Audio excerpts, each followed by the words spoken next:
Vijayasai Reddy YSR Congress party శ్రేణులకి, Jagan అభిమానులకి ఒక warning tweet చేశారు. నేను మౌనంగా ఉండటం వైఎస్ఆర్సీపీలో కోటరికి నచ్చడం లేదు.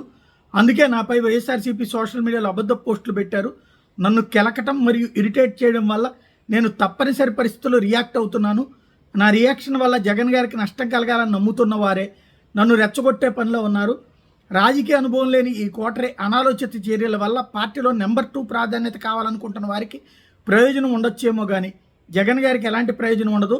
నాకు సంబంధం లేని స్కాముల్లో మరోసారి నన్ను బలిపశువుని చేద్దామని కోటరీ నిర్ణయించుకున్నందున, నన్ను అంతకు ముందు నుంచి 4 ఏళ్లు అవమానిస్తున్నందున, లేని అభాండాలు నా నెత్తిని మరోసారి వేసుకోలేక బయటకు వచ్చాను.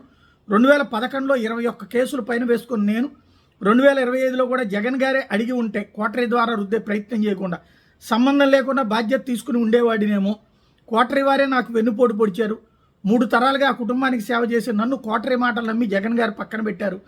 ఎవరో కోటరీ చేసిన నేరాలను తన్నెత్తిన వేసుకుంటే సాయిరెడ్డి మంచోడు, అలా చేయకుంటే చెడ్డవాడవుతాడా?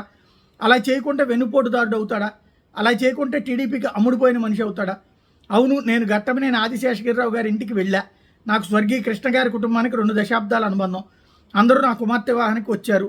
అదే సమయంలో టీడీ జనార్దన్ వారి ఇంటికి వస్తున్న విషయం నాకు తెలియదు. మా ఇద్దరి మధ్య ఎలాంటి చర్చలు జరగలేదు. నేను ఈ జన్మకు టీడీపీలో చేరటం లేదని ముందే చెప్పా.